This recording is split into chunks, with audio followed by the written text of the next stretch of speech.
seguir con la clase de neoplasias, que era el teórico que nos correspondía para hoy. Ahí voy a presentar el PowerPoint. Y lo que vamos a ver de neoplasia hoy es algo de cuál es una teoría del desarrollo de las neoplasias, cuál es una teoría que explica el desarrollo de las neoplasias. ¿Están viendo el PowerPoint? Sí, profe. Bueno.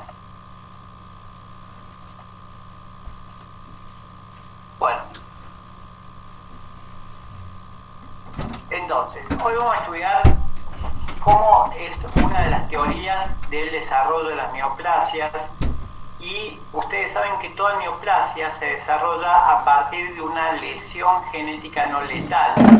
Entonces vamos a estar explicando cómo a partir de ese desarrollo de una lesión genética no letal se puede desarrollar una neoplasia. Como primera imagen que tenemos es este gráfico que resume todas las capacidades de una célula neoplásica o de un tejido neoplásico. Por ejemplo, un tejido neoplásico presenta inestabilidad genómica y mutación. Esto es lo principal: inestabilidad genómica y mutación es lo que presenta todo tejido neoplásico. La resistencia a la muerte celular es otra característica de las células neoplásicas, que resisten la apoptosis. También la célula neoplásica es más eficiente en la utilización energética y también genera una desregulación energética para vivir. Una neoplasia vive o se mantiene activa porque hay señales proliferativas emitidas por la propia célula.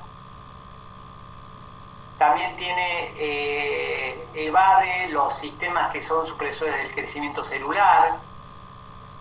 Tiene formas de evitar la destrucción del sistema inmune. Tiene una capacidad proliferativa ilimitada las células de la neoplasia, porque a su vez estimulan sus propios factores de crecimiento. Toda neoplasia induce la formación de un proceso inflamatorio, porque las células que se están reproduciendo son extrañas para el organismo. Entonces, en ese proceso inflamatorio se liberan también muchos factores de crecimiento que son aprovechados por la célula neoplásica para vivir. Bueno, toda célula neoplásica o toda masa neoplásica tiene capacidad de invadir los tejidos y generar metástasis, y también no muchas, sino todas inducen la angiogénesis para su mejor desarrollo. Esas son características esenciales de la neoplasia. Y a partir de estas características esenciales vamos a hacer hincapié en la inestabilidad genómica y en la mutación.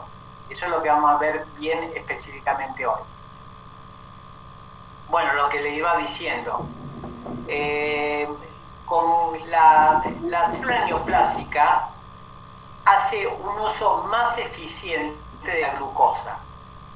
Capta mucha glucosa y hace un uso más eficiente para generar energía de la glucosa. Aparte, las células neoplásicas pueden desarrollar la glucólisis anaeróbica.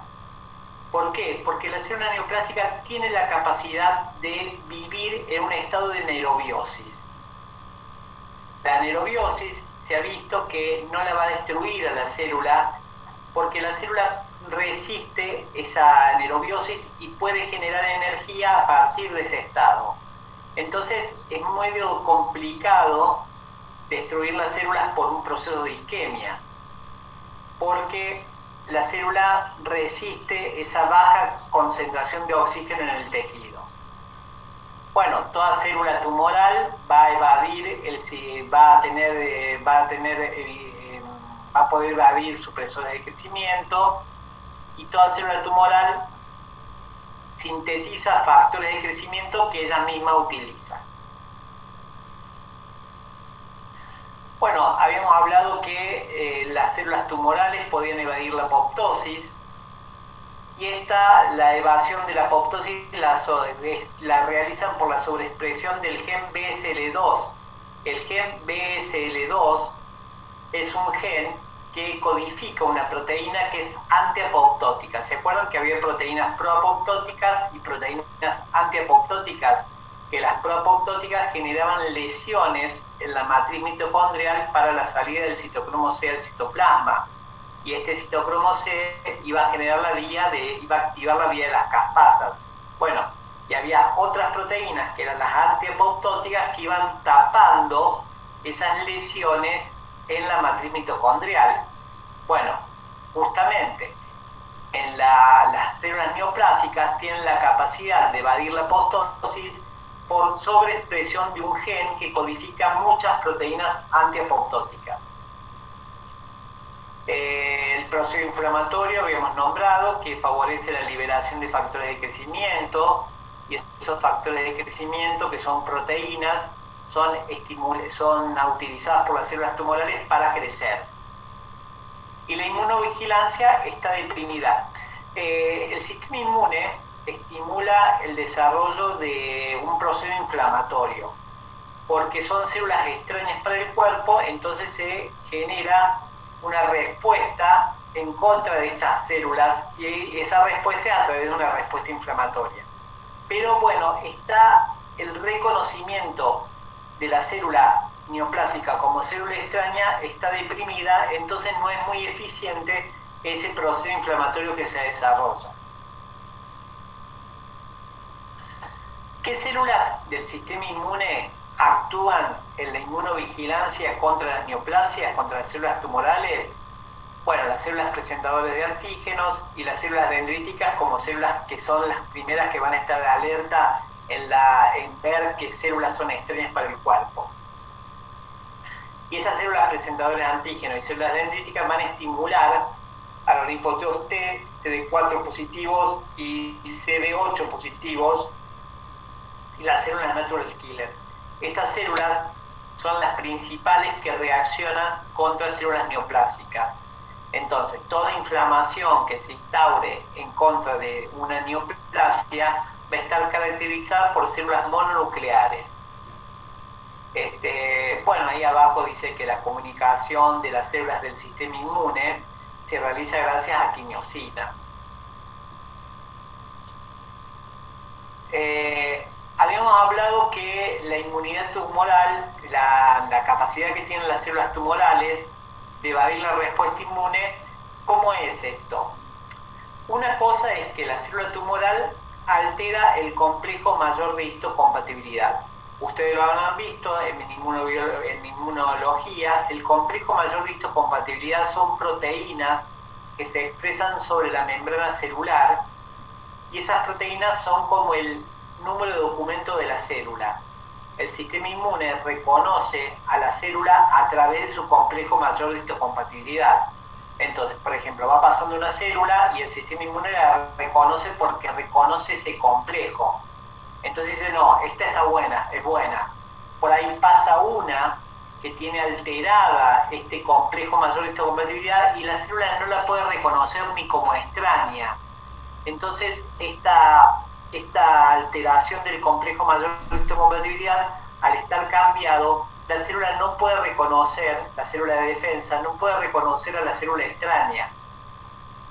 Y también las células tumorales expresan proteínas que evitan, como por ejemplo la PDL1, es una proteína que se une que es un receptor de los linfocitos, y el linfocito también no puede actuar como una célula de defensa porque se le quita la actividad. También, otras cosas que hace la célula neoplásica para evadir el sistema inmune, principalmente es la reacción desmoplásica. Y esto lo habíamos visto el otro día, la reacción desmoplásica, que era la reacción que ocasiona el tejido tumoral mediante la síntesis de mucho tejido conectivo que va a cubrir a la masa neoplásica.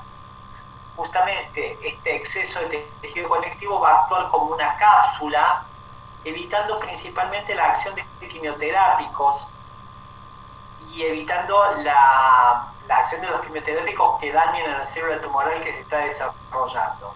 Esta es la reacción demoplásica, que no hay que confundir esta reacción demoplásica con la cápsula que tienen los tejidos, los neoplasias benignas, con esa cápsula que le puede formar el organismo.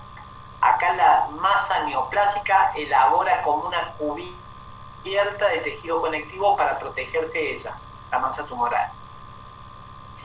Y también las células tumorales sobreexpresan un gen, que es el gen MDR1, lo sobreexpresan este gen, y este gen codifica una proteína, una glicoproteína codifica este gen, que esa glicoproteína actúa como una bomba de membrana que saca contenido desde el citoplasma hacia el medio extracelular.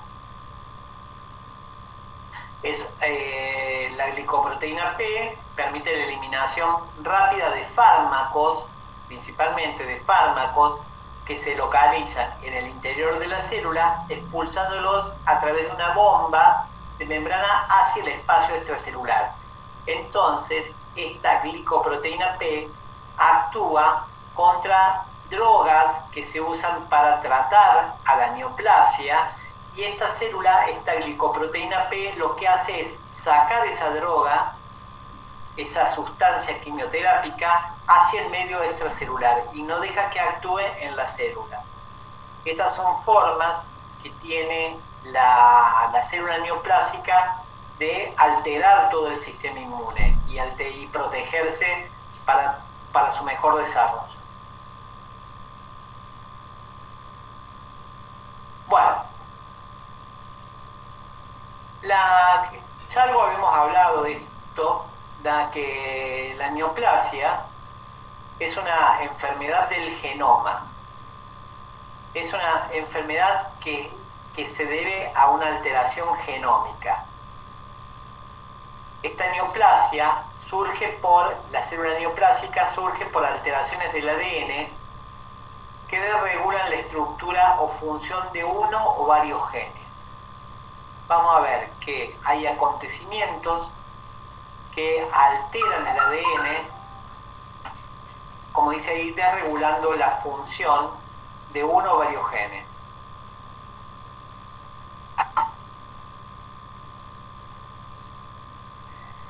Esas causas que alteran el ADN son muy variadas, y todas estas causas generan lesiones genéticas no letales en los genes. Entre estas lesiones genéticas no letales tenemos las mutaciones, las translocaciones, las deleciones. Son todas lesiones que dañan el ADN pero no lo matan, no la matan a la célula. Por eso causan lesiones genéticas no letales en la célula, que estas lesiones no genéticas van a traer alteraciones en los genes. ¿Qué causas pueden generar lesiones no genéticas en los genes? Escuchen. ¿Qué causas genéticas no letales cuáles son las causas que generan lesiones genéticas no letales?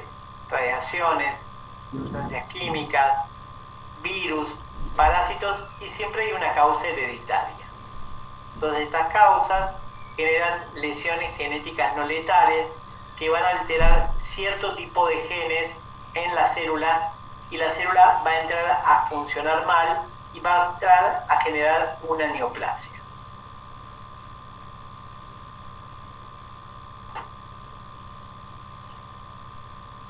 Antes se sabía que se explicaba que la neoplasia se produce justamente por una lesión genética no letal en cierto tipo de genes. Pero ahora se vio que también participan en el desarrollo de la neoplasia otros mecanismos que se llaman mecanismos epigenéticos, que están por fuera de los genes. Mecanismos epigenéticos. ¿Saben qué son las histonas? Lo habrán visto en biología. Las histonas, ¿saben cuáles son? ¿Qué son las histonas?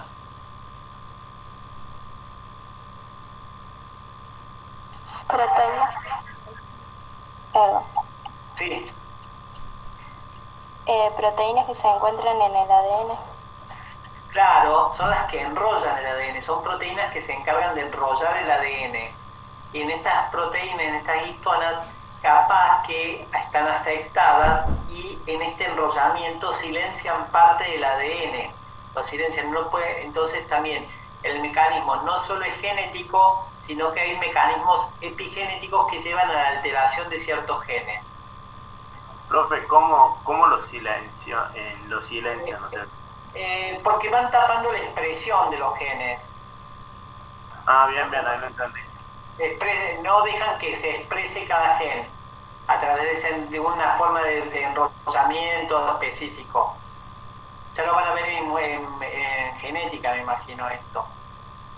Pero el ADN tiene los genes, que hay algunos que van a estar codificados, algunos que van a estar lesionados por la mutación. Entonces, de esa forma, depende de qué tipo de gen esté lesionado por alguna mutación, por alguna delección, a lo mejor cambia su marco de lectura o cambia su funcionalidad. Pero a lo mejor hay genes que están sanos, que no tienen ninguna alteración, y la histona, la proteína, al enrollarlo, lo silencia. No puede expresar, ese gen no puede expresar su acción. Entonces también, el problema del cáncer es que no solo es genético, sino que también es epigenético.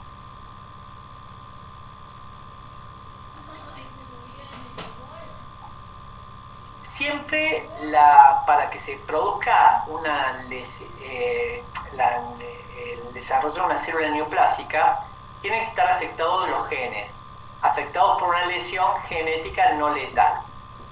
Pero hay un grupo de genes que, si esa lesión ocurre particularmente en este grupo de genes, ahí es muy probable que se produzca el desarrollo de una neoplasia. Los objetivos de cualquier lesión genética no letal va a ser tres grupos de genes, van a ser tres grupos de genes que son importantísimos para la sobrevida de la célula. Esos grupos de genes sobre los que van a actuar las lesiones genéticas no letales son los protoncogenes, que es un grupo de genes que se llaman protoncogenes, los genes supresores del cáncer y los genes que intervienen en la reparación del ADN y en la apoptosis. Sobre estos tres grupos genéticos van a actuar las lesiones genéticas no letales y se va a llevar a producir una neoplasia. Estos grupos de genes son genes normales que tiene toda célula de todo el cuerpo. Nuestro cuerpo tiene células que tienen estos grupos de genes, que los protoncogenes, los genes supresores del cáncer, los genes que intervienen en la reparación del ADN en la apoptosis son genes normales que tiene toda célula. Al verse alterado estos genes normales, es muy probable que se desarrolle una neoplasia.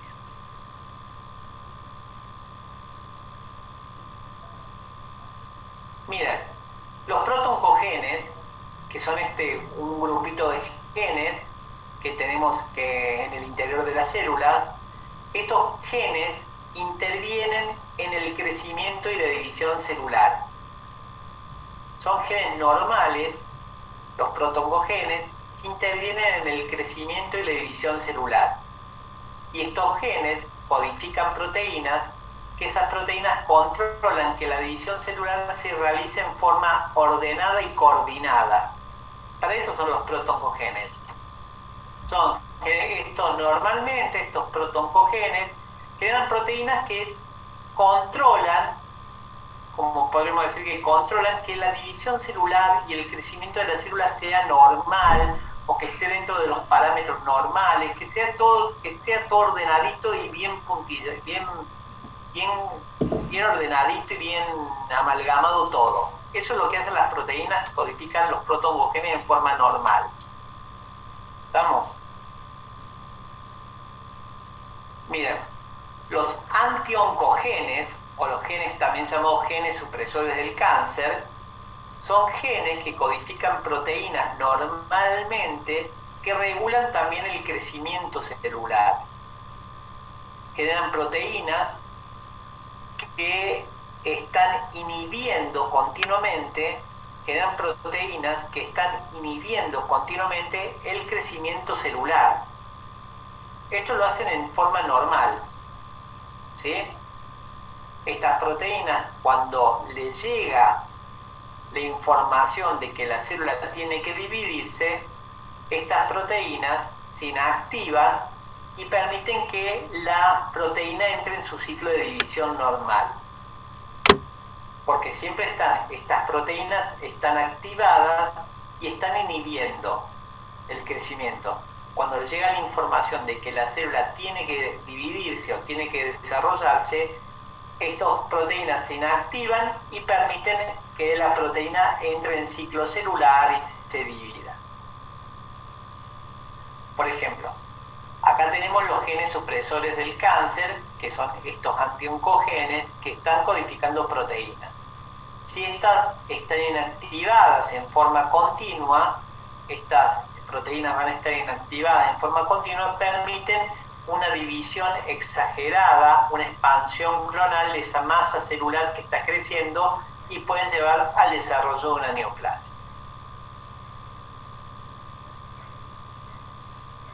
Y los genes que regulan la apoptosis y reparación del ADN son un grupo de genes que codifican un montón de proteínas, que algunos genes van a corregir lesiones puntuales en el ADN y hay otros que se van a activar y van a inducir la apoptosis. Por ejemplo, un gen que corrige los daños del ADN, muy importante, es el gen P53. Codifica una proteína que se llama P53, justamente que es el que repara todos los daños puntuales que tiene el ADN. Y ya vamos a ver qué más hace este gen P53. Pero miren, todas estas proteínas, la P53, la P73, BAC, PAD, BAC, BCL, BCLXS, son todas proteínas codificadas por este grupo de genes. Entonces, estos son genes normales que tenemos en nuestro cuerpo. Estos genes normales codifican proteínas. Estas proteínas tienen una funcionalidad en cuanto a la división y al crecimiento celular. Cuando estos genes se ven alterados por una lesión genética no letal, es muy probable que se desarrolle una neoplasia en nuestro organismo.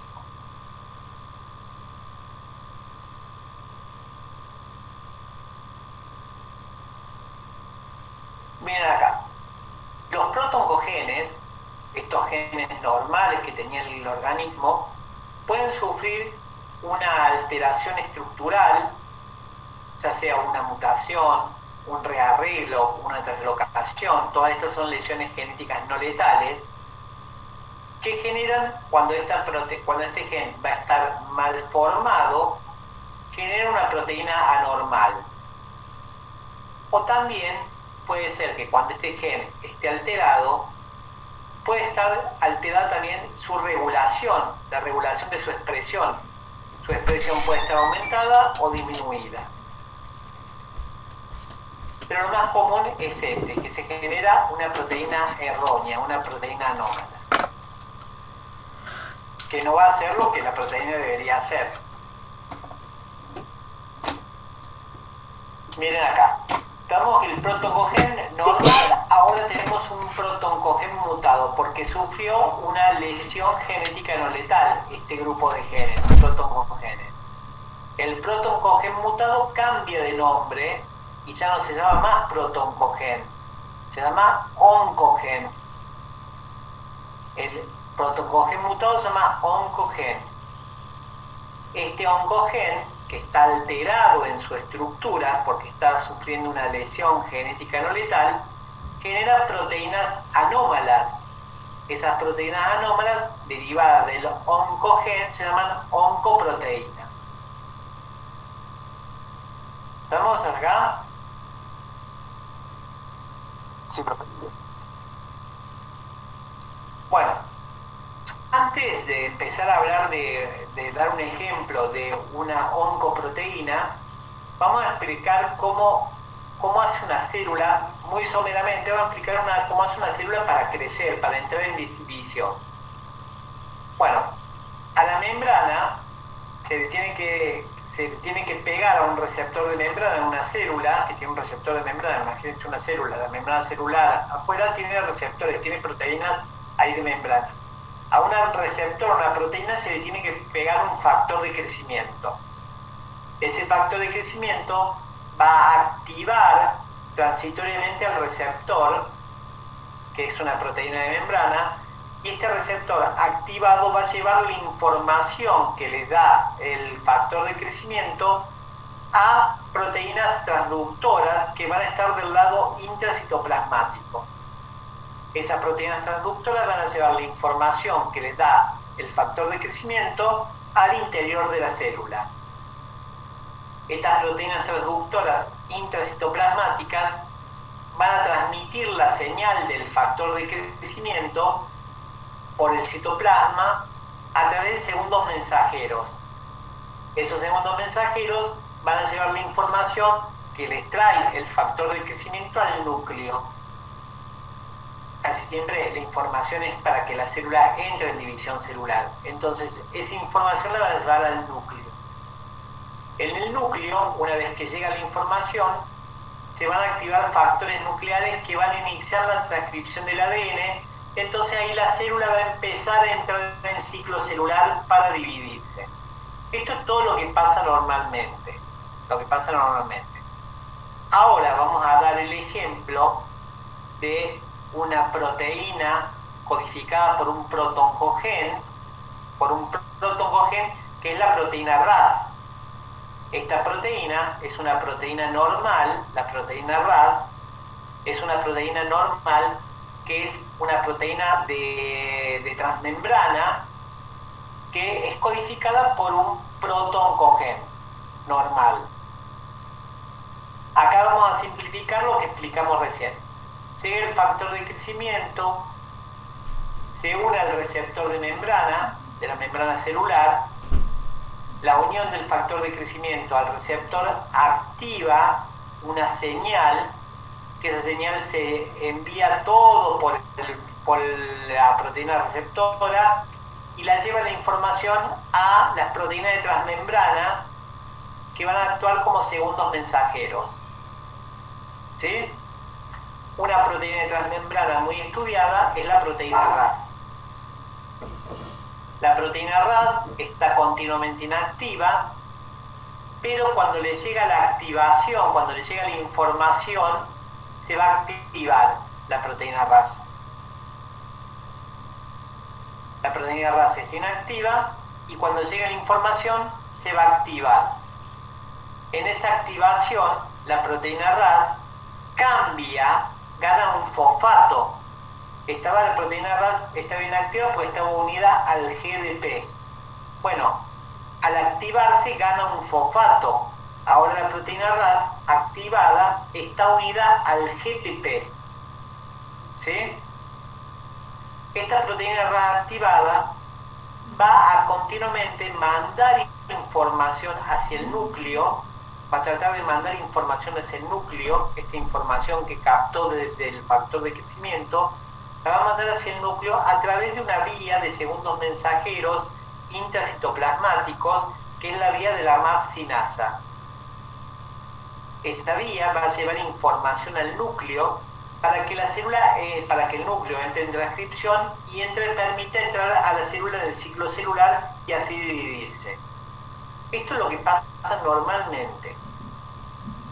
¿Cómo hace para desactivarse esa proteína RAS? Bueno, hay una proteína que se le va a unir a la proteína RAS, que es la proteína GAP, que la proteína GAP se va a unir para parar la acción de la proteína RAS, para inactivarla. En esta unión con la proteína GAP, la proteína RAS va a perder un fosfato, entonces va a estar nuevamente unida al GTP, al GDP, y va a estar de nuevo inactivada. Hay otra forma de inactivación de la proteína RAS, es que la proteína RAS intrínsecamente tiene una actividad GTPasa. entonces puede grabar un fosfato y volver a quedar unida únicamente al GDP y de esa forma inactivarse. Entonces la proteína RAS tiene dos vías de inactivación, una GTPase interna y otra es la unión de la proteína GABA. Vamos, esto es lo que pasa normalmente en toda célula que va a dividirse. Normalmente es lo que pasa. Ahora, ¿qué pasaría si el protoncogen que genera la proteína RAS está mutado, está transformado en un oncogen?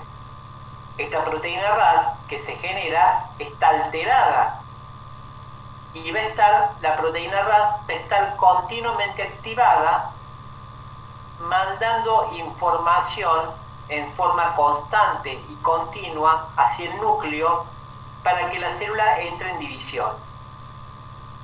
¿Y por qué no se va a poder activar la proteína RAS? Porque si el gen está mutado, generaba proteínas erróneas, ¿se acuerdan? Y entonces acá se cambia la configuración de la proteína y no se le va a poder unir la proteína GABA, porque no te va a tener la proteína GABA un sitio de unión para inactivar a la proteína RAS.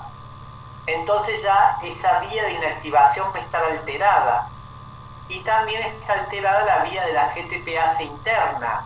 Entonces la proteína RAS no se va a poder inactivar. Entonces la proteína RAS continuamente está estimulando segundos mensajeros para que viajen por el citoplasma, que es la vía de la matrinasa, para que le lleve información al núcleo, para que el núcleo inicie la transcripción del ADN y ahí la célula entra en división. Entonces, esto lo hace continuamente y continuamente esta célula está estimulada a entrar en división celular. Este es un ejemplo, el ejemplo más estudiado de un protoncogen normal y de un oncogen. Es una de las proteínas de transmembrana más estudiada en la historia, que es la proteína RAS. Cuando se ha visto que muchos cánceres tienen mutada la proteína RAS, tiene alterada la proteína RAS. ¿Por qué? Porque tiene una mutación el gen que la codifica. Pero la proteína RAS es un único ejemplo de un protoncogen, pero tenemos un montón de proteínas nosotros que son ejemplos de estos protoncogenes. O sea que por eso es tan difícil, por ahí nosotros decimos, bueno, tiene una proteína RAS alterada, pero hay otras proteínas codificadas por ese gen que también están alteradas, que tienen una función similar a la proteína RAS. Por eso es tan difícil controlar el cáncer, porque si fuese una proteína o un gen, bueno, ya está, listo. Pero acá tenemos un montón de proteínas y un montón de genes mutados. Pero la proteína RAS es la más estudiada. Vamos a ver ahora un ejemplo de un antioncogen. El antioncogen, ustedes ven genes que codificaban proteínas que inhibían la división celular. Genes que codifican proteínas que están continuamente inhibiendo la división celular. Estas proteínas que están codificadas por los antioncogenes son proteínas que se encuentran en el núcleo, no en el citoplasma como el ejemplo de la proteína RAS, sino que están en el núcleo. Están continuamente inhibiendo la división celular, salvo que llegue información de que la célula tenga que dividirse, estas proteínas se van a activar y van a permitir que la proteína se divida. Pero continuamente están inhibiendo la división celular. Como dice ahí, estos genes, los antioncogenes, generan un producto cuya función es frenar la proliferación celular. Vamos a estudiar el gen RB, vamos a ver el gen RB que codifica una proteína, que este gen se empezó a estudiar cuando se empezó a descubrir una neoplasia que se forma en el ojo de los chicos, que se llama el retinoblastoma. Es una neoplasia muy rara que se forma en el ojo de los nenes chiquitos, Bueno, y ahí se vio que estaba alterado este gen, el gen RB, el gen que controla la transcripción y el ciclo celular. Es un gen que a través de sus proteínas controla la transcripción y el ciclo celular. ¿Cómo actúa normalmente la proteína RB codificada por el gen RB? Actúa como un freno en el ciclo celular, entre la etapa G1 y S. Está frenando el ciclo celular, esta proteína puso el pie y frena el ciclo celular entre la etapa G1 y S. Y cuando está activada, cuando está frenando, se presenta hipofosforilada. Cuando llega información de que la célula tiene que dividirse, la proteína se inactiva, se hiperfosforila y ahí permite que la célula entre en división. ¿Estamos? ¿Qué pasa cuando el gen RB está alterado? Va a codificar una proteína RB alterada, que la proteína RB alterada está continuamente inactivada, está continuamente hiperfosforilada y está permitiendo que esa célula entre en ciclo celular en forma continua.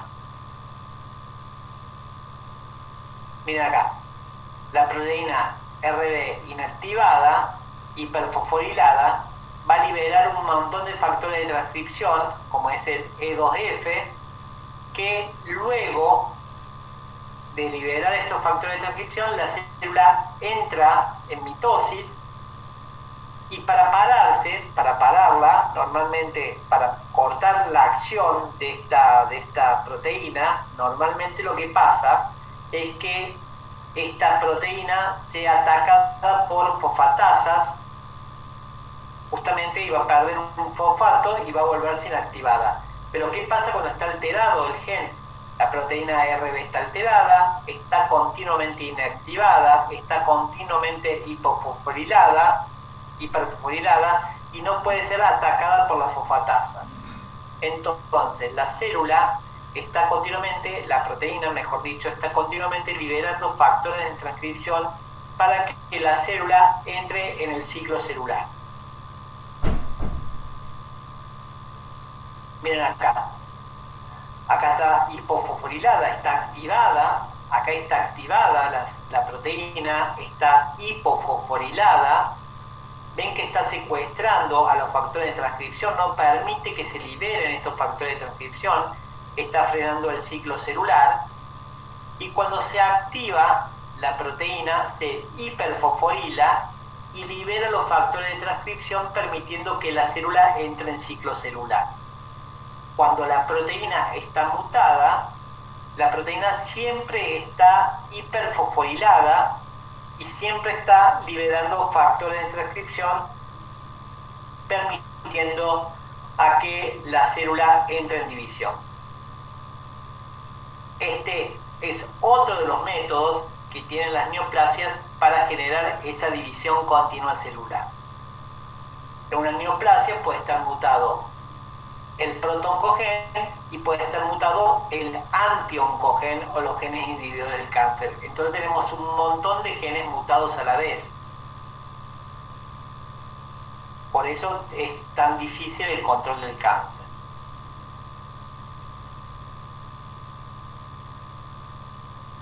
Vamos a dar el ejemplo ahora, vamos a ver el ejemplo de unos genes reparadores del ADN, que eran el tercer grupo de genes a los que apuntaban las lesiones genéticas no letales, los genes de reparadores del ADN y los genes inductores de la apoptosis. ¿Se acuerdan? Bueno, como el gen reparador esencial, tenemos al gen P53.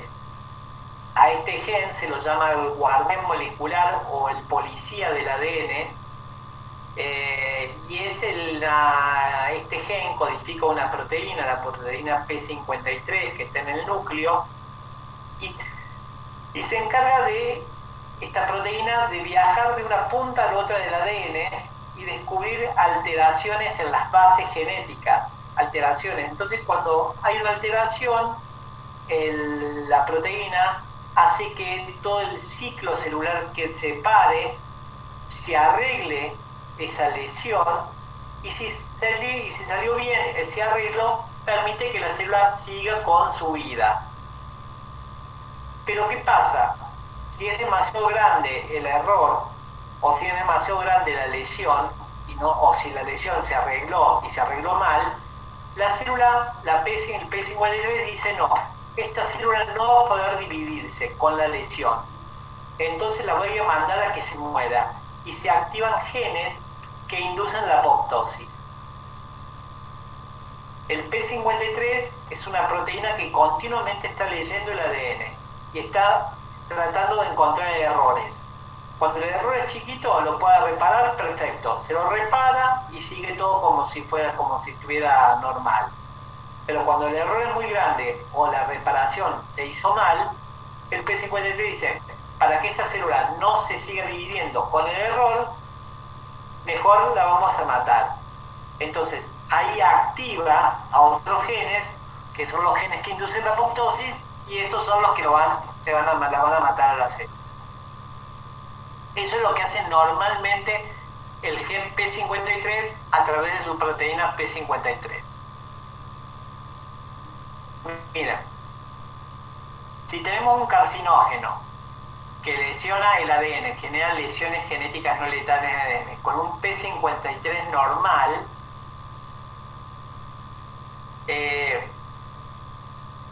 si se la puede corregir a la célula, perfecto, se la corrigió, y la célula sigue su división como célula normal. El P53 normal no pudo arreglar la célula, no la pudo arreglar porque es demasiado grande el error, va a decir, bueno, listo, esta célula va para la apoptosis. ¿Estamos? Ahora, tenemos el carcinógeno que lesionó el ADN, pero la lesión incluyó al gen P53. El P53 no puede corregir el error, entonces la célula va a dividirse con el error genético, se va a dividir con el error genético. Y también el P53 alterado no va a poder mandar a la célula a la apoptosis. Entonces esta célula que va a seguir viviendo y va a seguir viviéndose se va a dividir siempre con el error, porque el P53 no puedo corregirlo.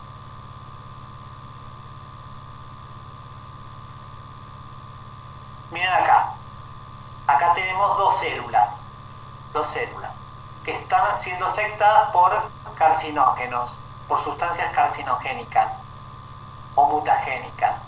Acá tenemos, vamos a tener una célula que está afectada por una sustancia carcinogénica o mutagénica, pero el P53 sigue normal. El P53 puede detectar el error y entonces va a parar, una vez que detecte el error, va a parar el ciclo celular, va a decir, esta célula se va a quedar quieta y va a tratar de reparar el error. Si lo repara, perfecto.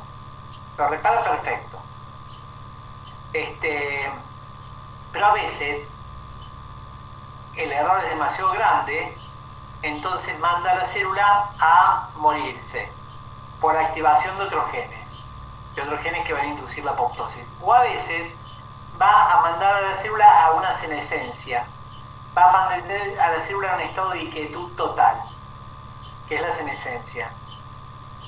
Esa quietud total, que la célula no haga nada. No la mata, pero la va a mandar a un estado de quietud total. Esto, nosotros decimos que lo hace el P53, pero no. El P53 lo que hace solamente es reconocer el error y parar todo el ciclo. Y a partir de ahí activar a otros genes que son los que van a hacer su trabajo. Como los genes que van a inhibir la apoptosis, que van a estimular la apoptosis, y hay otros genes que van a ser los que van a reparar el ADN o se van a poner a trabajar sobre el ADN de la reparación.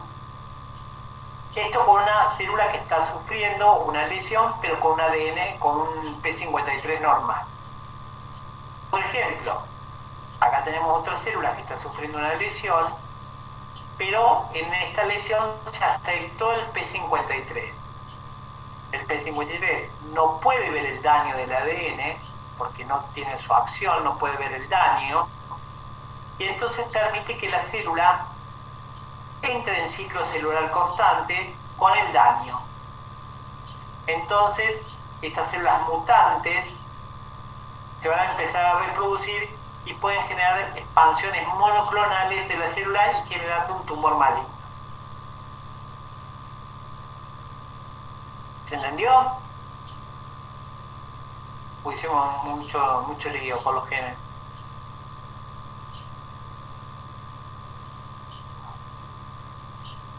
Sí, profesor. ¿Se entendió? Bueno, habíamos hablado que entre los genes productores, entonces estamos con los genes, que son los 3 grupos de genes que se ven afectados por las lesiones genéticas no letales, y esos 3 genes son genes que tienen normalmente cada célula, y al verse afectados, porque son genes que intervienen en la división y en la reproducción celular, al verse afectados se altera toda esa división y reproducción celular y se pueden llegar a la proliferación de células en forma incoordinada y constante. Vamos a hablar ahora de cuáles pueden ser las causas que afecten a estos genes. Ya habíamos hablado que pueden ser causas físicas, químicas, un montón de causas que van a afectar a los genes. Bueno, vamos a hablar de algunas causas. Químicos, como sustancias químicas tenemos un montón. Tenemos a los hidrocarburos policíclicos aromáticos, las aminas aromáticas, los azocompuestos, las sustancias alquilantes, las nitrosaminas, la aflatoxina, el asbesto, el cloruro de vinilo, y hay un montón de carcinógenos inorgánicos. Acá simplemente es para dar un pantallazo de las sustancias químicas que pueden generar neoplasia. Vamos a hablar de la aflatoxina, que la aflatoxina es una sustancia generada por ¿quién? ¿Alguien sabe las aflatoxinas? ¿Quién las genera? Es una sustancia química generada por un organismo vivo. ¿Por el aspergillus? Bueno, ¿el aspergillus qué es? Por los hongos. Los hongos. Los hongos generan aflatoxinas, sí. Y las aflatoxinas son potentes sustancias químicas que pueden generar neoplasia. Vamos a hablar del asbesto, el cloruro de vinilo, pero bueno, tenemos un montón de sustancias que generan neoplasia y están dentro de las sustancias químicas. Vamos a hablar de los hidrocarburos policíclicos aromáticos. Esto es para que tengan una idea nada más, no hace falta que lo sepan, pero para que tengan una idea. Los hidrocarburos policíclicos aromáticos derivan del benceno y se forman cuando la materia orgánica se expone a fuentes de calor intensa. ¿Sí? Estos policíclicos y estos hidrocarburos policíclicos aromáticos se originan en incendios masivos, en erupciones volcánicas, en el tráfico intenso, en calefacción, en plantas industriales que dependen de la combustión, en el fumar, en el comer alimentos ahumados o demasiado tostados y asados. En todas estas donde hay excesiva fuente de calor que actúa sobre la materia orgánica, se forman hidrocarburos policíclicos aromáticos. Estos hidrocarburos policíclicos aromáticos son sustancias químicas que pueden generar neoplasias de pulmón, de piel, pueden generar neoplasias de los linfocitos, que son los linfomas, y las leucemias. Se ha visto que exponerse en gran concentración a estos hidrocarburos policíclicos aromáticos pueden inducir o generar estas neoplasias porque alteran los genes. ¿Vamos? El cloruro de vinilo. El cloruro de vinilo es un gas a temperatura ambiente, inestable a altas temperaturas, puede ser líquido a alta presión y a bajas temperaturas. es una sustancia que se produce manufacturadamente y no ocurre naturalmente, como el policique, como lo anterior. Acá tenemos que generarlo al clorovinilo. El clorovinilo se usa en se usa mucho en la industria de la construcción, y se usa para fabricar principalmente cloruro de polivinilo, el PVC. Y el PVC se utiliza para fabricar una variedad enorme de productos plásticos. Por ejemplo, los caños. Los caños que utiliza una casa, los caños, son de PVC. Y el cloruro de polivinilo se ha visto que en altas concentraciones, en altas dosis, genera neoplasias.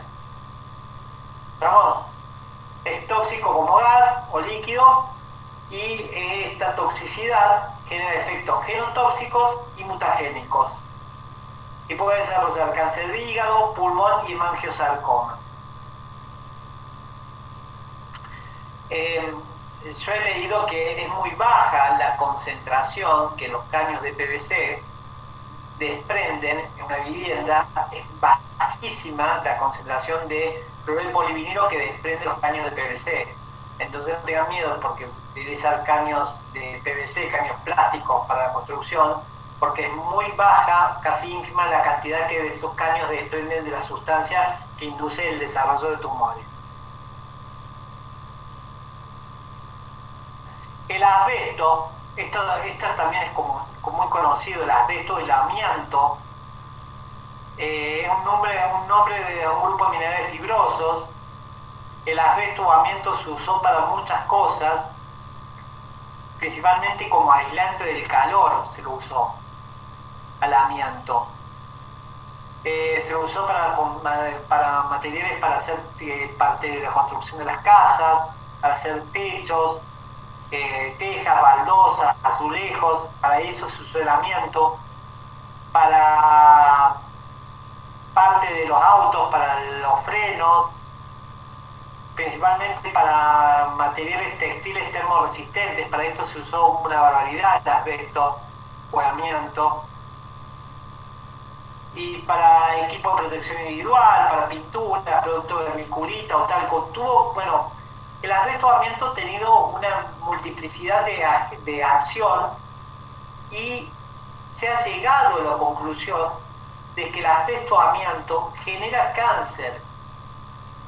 Ahora hay un problema, por ejemplo, a los subtes en Buenos Aires se le está modificando el tipo de frenos, porque el freno, la metodología de los frenos de los subtes venía con mucho asbesto o amianto. Entonces ahora se están modificando toda la cuestión de los frenos, de los subtes, para justamente evitar el uso de esta sustancia cancerígena.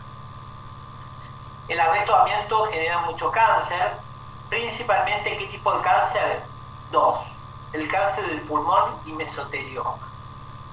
El mesotelioma es una neoplasia maligna de la superficie de los mesos, de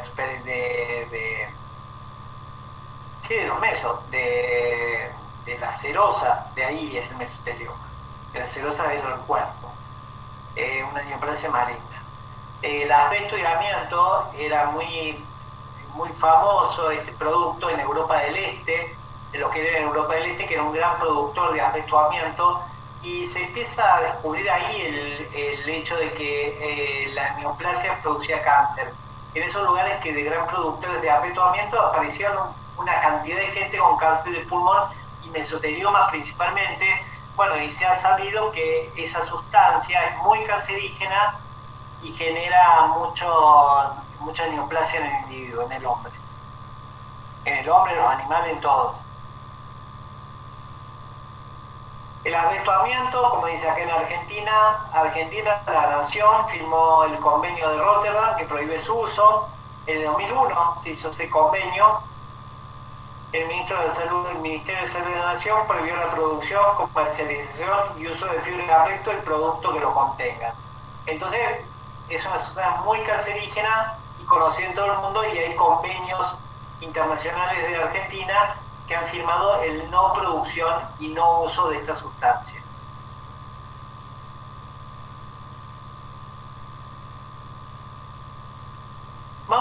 habla de una sustancia que ustedes la comen a diario.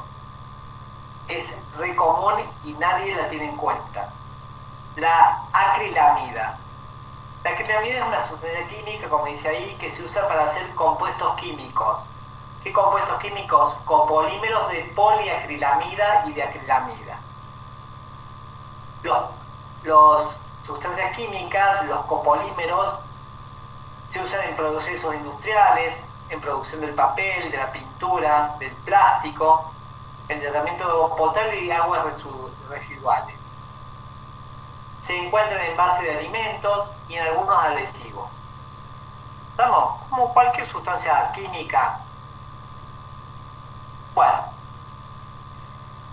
estos copolímeros de acrilamida, también se forman, se originan de forma natural en alimentos ricos en hidratos de carbono como las papas, cereales o pan, expuestos a altas temperaturas. Cuando uno expone a altas temperaturas estas sustancias orgánicas, que son ricas en hidratos de carbono, se generan estas sustancias o estas sustancias químicas que son cancerígenas. ¿Cuándo se pueden formar en estas sustancias orgánicas que tienen ricos hidratos de carbono? Al freír, al hornear o al tostar. Y también están presentes en el café y en el cigarrillo. O sea que alimentos muy tostados, alimentos muy fritos, alimentos muy horneados pueden generar esta sustancia química que es cancerígena. En el cuerpo se convierte en un compuesto químico, esta acrilamida, que se llama glicidamida, que causa mutaciones y daños del ADN en células somáticas y germinales. Entonces, es un potente sustancia química que se elabora principalmente al freír, al hornear o al tostar cualquier alimento rico en hidratos de carbono, y que uno lo esté ingiriendo y no tiene noción de esa cantidad de esa sustancia química que está ingiriendo y que puede generar neoplasias somáticas en las células somáticas y en las células germinales.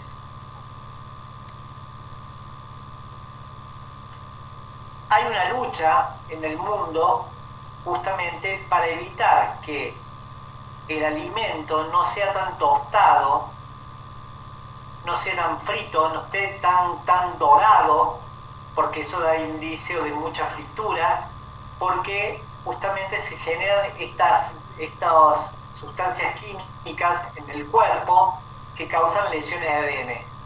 Hay toda una movida a nivel mundial para que las casas de comida rápida, por ejemplo como McDonald's, todas estas, no tuesten tanto las papas, las tostadas no sean tan quemaditas, para que no se hornee tanto la comida, porque se generan estos productos que son cancerígenos. La acrilamida.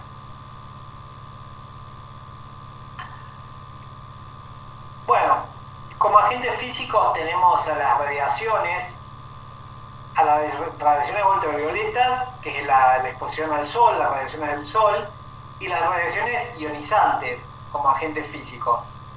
La radiación ultravioleta, como dice ahí, depende de la intensidad y del tiempo de exposición a la radiación. Y el blanco principal de estas radiaciones es el ADN. Y generan justamente mutaciones puntiformes en el ADN. Y, por ejemplo, las radiaciones ultravioletas generan mucho carcinoma escamoso, mucha neoplasia maligna del epitelio de cubierta. Y las radiaciones ionizantes, que pueden ser rayos gamma, rayos X, todo el rayo que de la cámara de rayos, de los rayos X, de las placas, bueno, también causan muchas mutaciones puntuales, causan inversiones, deleciones, interlocaciones, que son todas estas lesiones genéticas no letales que dañan a genes de las células y por ende pueden inducir muchas neoplasias. Bueno, Bueno, carcinógenos biológicos habíamos hablado el otro día, un poquito cuando vimos causas biológicas.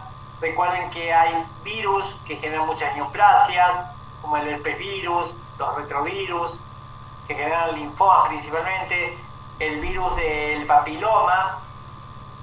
Tenemos el virus, cada especie tiene su virus de papiloma.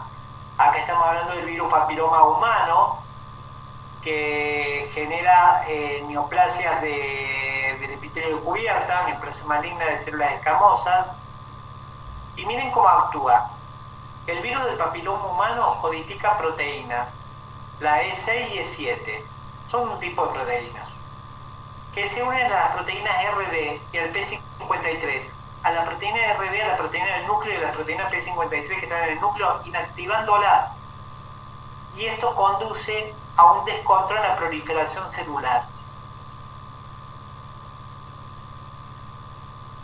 Bueno, bacterias como el Helicobacter pylori, que genera adenocarcinoma gástrico, el que genera la gastritis, bueno, se ha visto que también genera adenocarcinomas gástricos. Parásitos de Spirocerca lupi, que genera fibrosarcomas esofágicos. Este parásito migra por la íntima del esófago, por la mucosa del esófago, y en la migración genera una metaplasia mesenquimática, creando un tejido más fibroso, y ese tejido fibroso puede transformarse en neoplásico. Y toxinas como del Aspergillus generan carcinoma hepático también. Toxinas del hongo. Bueno, acá tenemos el Spirocerca lupi. Estos nódulos son los fibrosarcomas. Acá estamos viendo el esófago, estamos viendo la mucosa esofágica y se ve estos nódulos que protruyen a la luz, y esos son los correspondientes a los fibrosarcomas. Y acá se ve el gusanito. Este bichito rojito que está acá, que es un larguito, este es el Spirocerca. El Spirocerca, yo había leído que generaba neoplasia en la zona de Centroamérica, que no había en Argentina. Pero hace un par de años, no hace mucho, hace 2 años como máximo, hay un artículo que ha hecho la Universidad de Río Cuarto, la Facultad de Veterinaria de Río Cuarto, de un caso de Spirocerca lupi aquí en Argentina.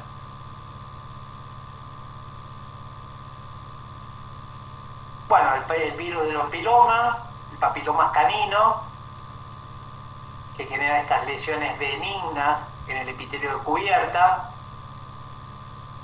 Y acá tenemos, miren los papilomas, qué enormidad de papilomas de neoplasias benignas que tiene. Esto se podría sacar uno por uno, o hay una medicación que se llama átomo papilomatoso para evitar el crecimiento. Pero lo benigno de esto puede ser maligno también, porque estas lesiones que se generan en la luz de la boca, el animal está continuamente lastimándosela y son muy fáciles de contaminarse. Entonces empeoran todo el cuadro. Una vez que se hayan contaminado, se hayan infectado, contaminan todo el cuadro. Ya esa lesión no va a ser tan benigna. Acá tenemos otros papilomas, el virus del papiloma bovino, también, todas neoplasias benignas sobre el epitelio de cubierta.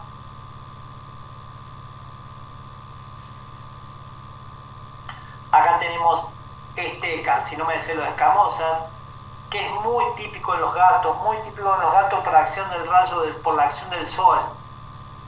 En gatos de cara blanca, muy típico en las orejas, muy típico en el plano nasal, esta neoplasia que empieza a crecer y va comiendo el tejido. Miren, se recomienda que los gatos de cara blanca no se expongan al sol, ni que tampoco estén adentro de una casa y separados con el sol por un vidrio, que el vidrio que tome el sol pero a través del vidrio, también no se recomienda eso, que no se pongan al sol, porque son muy susceptibles a sufrir carcinoma de células escamosas, esos gatos.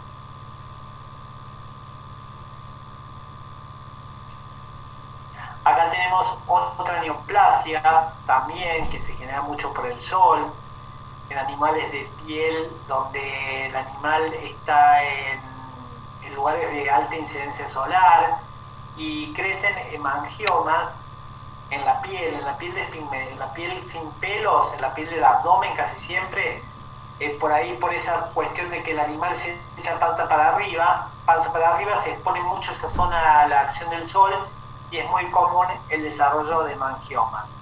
Recuerden que el hemangioma es una neoplasia que reproduce vasos sanguíneos y es benigna.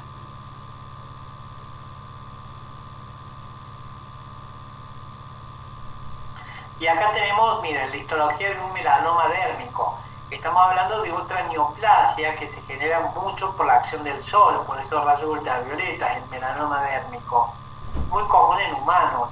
El melanoma, recuerden que es una neoplasia maligna de los melanocitos. Es maligna, aunque sea el sufijo oma, es una neoplasia maligna y era una excepción a la regla. Acá, ¿qué vemos en esta imagen? En esta imagen vemos piel, un corte de piel. Vea, acá está, esperen que marca. ¿Reconocen las estructuras que hay acá? En esta piel. ¿Reconocen las estructuras? O si no, repasamos histología.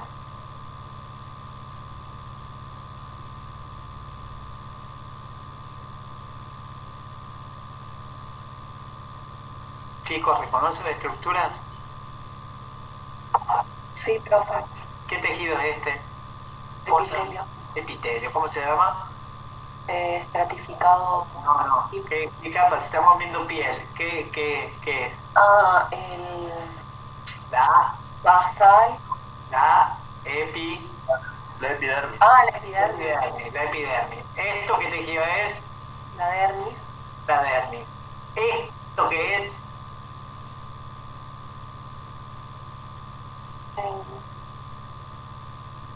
Una glándula. Una glándula central del pelo. Sí. ¿Cómo? La glándula sebácea. Glándula sebácea. Esta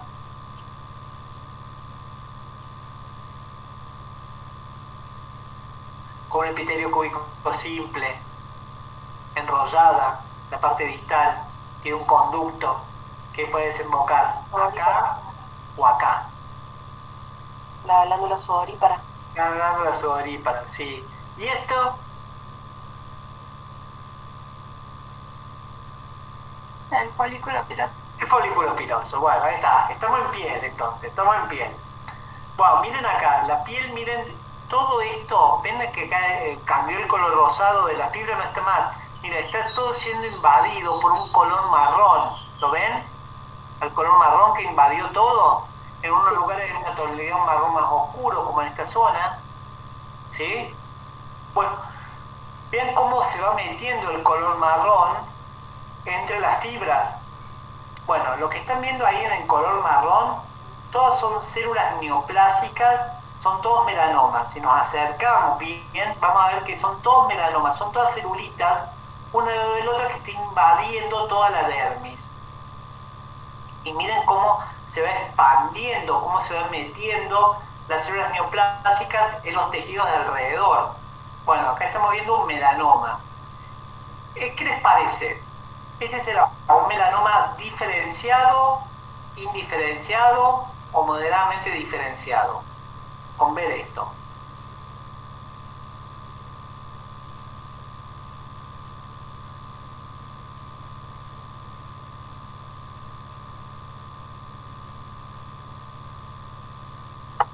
Diferenciado. ¿Por qué?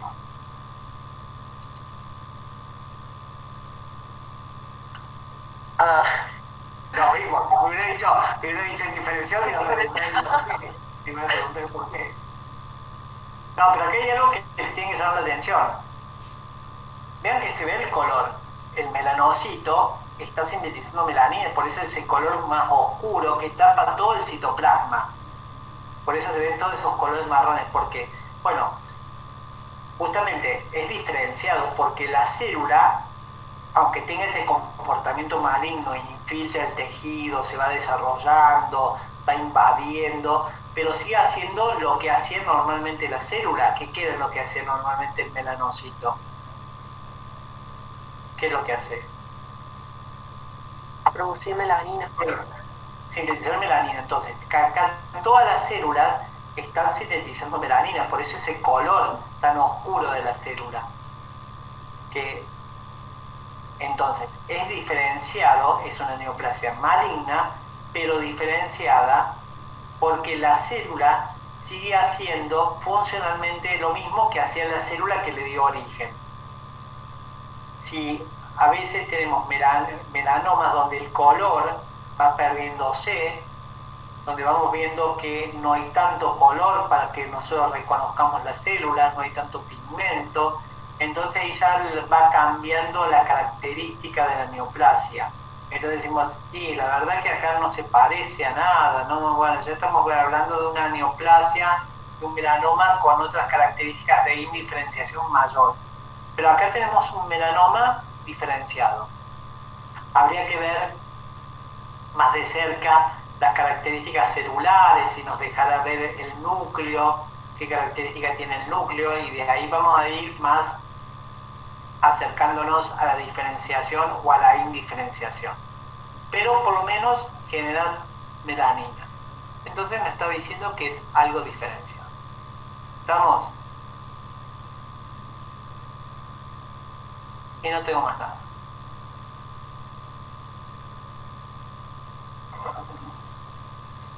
Fue corta la clase de hoy. Bueno, principalmente la clase de hoy era para que ustedes vean qué es lo que se cree para el desarrollo de las neoplasias. ¿Por qué se cree que se desarrolla una neoplasia? Siempre en la neoplasia intervienen las lesiones genéticas no letales sobre los 3 grupos de genes que habíamos hablado. Siempre.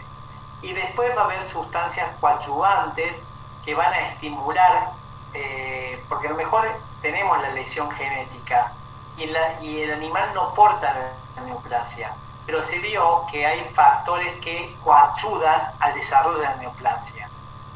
Hay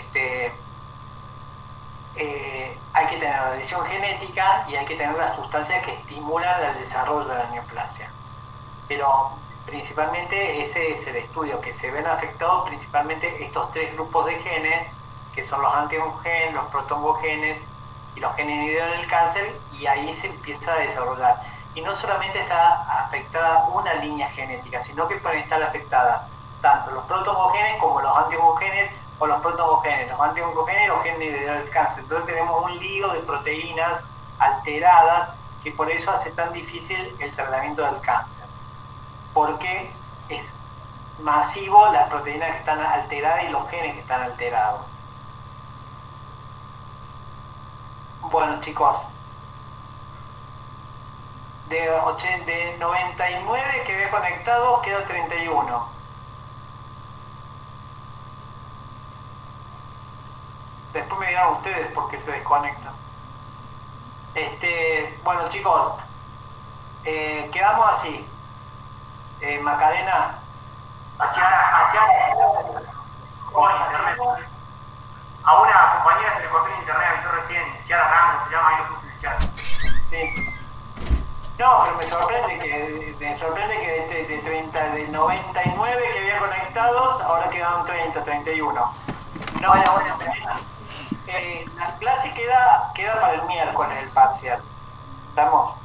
Si ustedes pueden hablar con la coordinación y pedirle otro día, otra fecha, y el día más acuerdo que queda va a ser el sábado. Porque yo el viernes los jueves y viernes estoy con otra universidad. Entonces no puedo ir, por eso. O sea que haya sábado, o si no, de última... Sábado. Sí, sábado, o si no, se verá... Miércoles, o este miércoles. Bueno, ya después extremo se Después se a los postergará días, hasta... ¿cómo? De última, en el caso más extremo, se postergará y se sumará el tercer y el cuarto parcial. Claro, Pero bueno, punto. ya veremos que coordinación verá qué dice. Y nada, y apenas sepamos, lo hablemos por Facebook. Bueno, sí, me avisan. Pero si no pasa nada de acá al miércoles a la mañana, Rendimos a las el 9. miércoles a la mañana, a las 9 de la mañana rinden. Bueno, Si no pasa nada, al miércoles a las 9, el martes a las 8 de la noche, listo.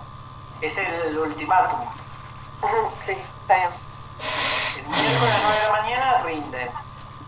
Si hay alguna información extra el martes hasta las 8 de la noche, se puede cambiar, perfecto. Pasará para el día sábado. Yo no puedo otros días. Bueno, bueno, a ver. Estamos. Ajá. Así que bueno, pero no sé cómo optar. Porque nosotros el otro día nos dejaron cambiar para el día sábado, porque nos tocaron dos situaciones. Nos tocó una, la pérdida de clases porque se había caído la página, y otra porque nos tocó la semana de estudiantes, la semana de exámenes. Entonces ya se nos corrió un montón la fecha de los parciales. Sí, Para que no se corriera tanto, nos dejaron el sábado, pero fue por esa vez, me dijeron, es por esta vez, exclusivamente, por esta vez, por esta vez. Bueno, bueno. y después está bien. nosotros tratamos de reacomodar las fechas con coordinación, con secretaría, y llegamos a esta conclusión de que por eso no se pueden mover las fechas. Bueno. Sí, veremos qué pasa, profe. Ya, bueno, para mañana a las 8 se verá qué se decide. Bueno, Le avisamos nosotros por Facebook, apenas sepamos Sí. algo. sí. Y bueno, y ya sabemos que viernes no podría ser porque usted está con No, otra. por viernes tampoco, no. En el caso más extremo, ya nos vemos, profe, entonces. Bueno. Sí, Francisco Trujillo quería decir algo.